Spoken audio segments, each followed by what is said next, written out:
esta semana en la columna de Fogón en Fogón quisiera abordar a nivel nacional lo que fue la convocatoria al seminario que realizó el comandante en jefe del ejército, Fregosi, respecto a la imagen y a la percepción hacia las nuevas generaciones del ejército de lo que es el pasado reciente.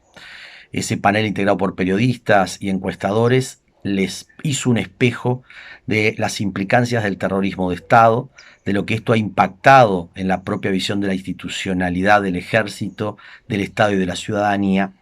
y más allá de que han habido muchas veces este tipo de iniciativas que nunca terminaron cuajando, uno esperaría que permitiera abrir a la currícula de estudio de las nuevas generaciones militares que la forma en la que actuó el ejército en el periodo de facto, en la dictadura, fue poner al Estado como terrorista respecto a la sociedad. Tema que como secretario de Derechos Humanos muchas veces intenté integrar a los cursos de derechos humanos, pero siempre quedaba en un cajón del Calen y no había respuesta efectiva. Hemos visto que esto genera contradicciones. El general retirado Manini Ríos lo ve como algo que no tiene sentido, lo cual ya en sí mismo nos lleva a pensar de que hay una interna que cuesta para democratizar y se sigue complicando, pero que debe abrirse. Actores políticos tienen percepciones distintas dentro de la izquierda, pero es muy importante seguir teniendo ventanas abiertas más allá de donde se llegue. Por otro lado, quisiera compartir que en esta semana estuve en un seminario, taller del Sindicato de la Construcción, el ZUNCA, sobre tema de derechos humanos. Una experiencia muy interesante compartir intervenciones con Rubén Olivera del Observatorio Ibarburu sobre el pasado reciente y el impacto del terrorismo de Estado y el rol de los sindicatos. Por otro, con la diputada Verónica Mato, hija del desaparecido, que planteó la regresividad que implica la LUC. Y en mi caso, lo que tiene que ver con el enfoque integral de derechos humanos y conflictivamente cómo se conquistan a través de la participación, de la deliberación y en qué medida la experiencia de los sindicatos en esto es clave. Hubieron mesas relativas al tema género, al tema infancia, al tema discapacidad, y vale la pena decir de que la democracia, como lo decimos constantemente, no es solo representación, sino que es participación,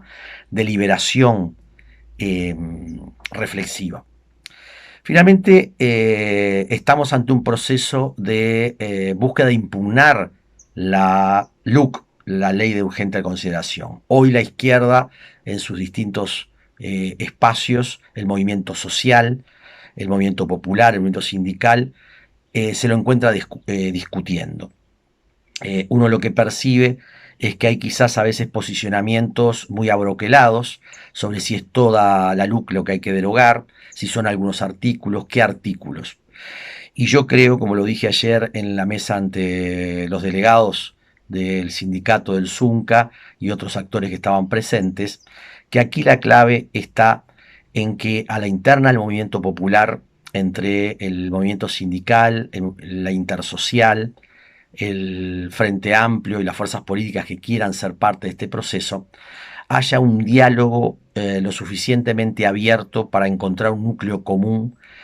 y luego salir ante la ciudadanía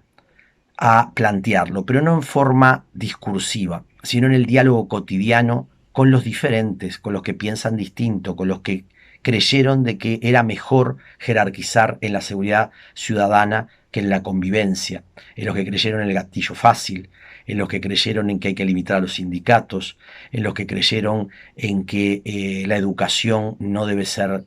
pública. Es decir, es muy importante dialogar con los que piensan distinto. No va a haber una posibilidad no solo de juntar firmas, sino de ganar un referéndum si no hablamos con las mayorías que no están convencidas. Y este es un tema sustantivo. Por otro lado, bueno, a nivel regional, lo que sucedió en Perú muestra de que un pueblo que se organiza, un pueblo que participa, deja fuera a una movida parlamentaria endogámica cerrada en el Palacio y que da una gran lesión. La democracia tiene que volver a retomar los aspectos participativos, los aspectos de compromiso crítico del ciudadano para que los representantes no transformen las estructuras institucionales en burocracias en favor de sus intereses. El presidente que finalmente va a ser nombrado, luego de instituido, el que estuvo apenas 6 días, es alguien que no había votado la institución del presidente votado en elecciones y que, bueno, va a ser una transición necesaria. Estados Unidos sigue con la misma contradicción, la grieta la agudizan las derechas y las extremas derechas en todo el mundo, lo estamos viendo, y ya ahora, como decíamos la vez pasada, no había habido reconocimiento de algunos países, pero hoy China le reconoce a Estados Unidos, lo cual no es menor. Biden comienza a configurar su equipo y el acercamiento a la racionalidad política, a la convivencia, a la capacidad de entender el desarrollo desde una lógica de cuidado no solamente de los individuos, sino de la sociedad y a nivel global, abren también una expectativa que veremos cómo se concreta. Como en distintos medios he dicho, la carta que le escribe Michael Moore a Biden diciéndole todo lo que puede hacer y que la expectativa de la gente es que se haga, es fundamental leerla porque muestra ese sentido de progresismo, de liberalismo social, de socialismo democrático, de tradiciones en favor de los derechos humanos y del humanismo de algunas corrientes en Estados Unidos que apoyaron la presidencia de Biden. Finalmente, hubo elecciones en Brasil, elecciones municipales, que tuvieron un avance de las izquierdas,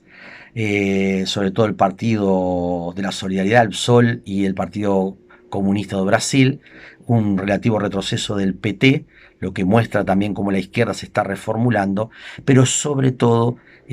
parecería ser que lo regional le está poniendo un freno al avance de Bolsonaro y las visiones de extrema derecha. Estamos entonces constatando que todo es mucho más dinámico y lo que aparecía como una constante se hace relativo y la incertidumbre genera aspectos nuevos a la hora de pensar la realidad que estamos viviendo. La pandemia continúa, aparece la posibilidad de una vacuna, la clave es que esto no transforme en un disciplinamiento a la gente que le quite capacidad crítica.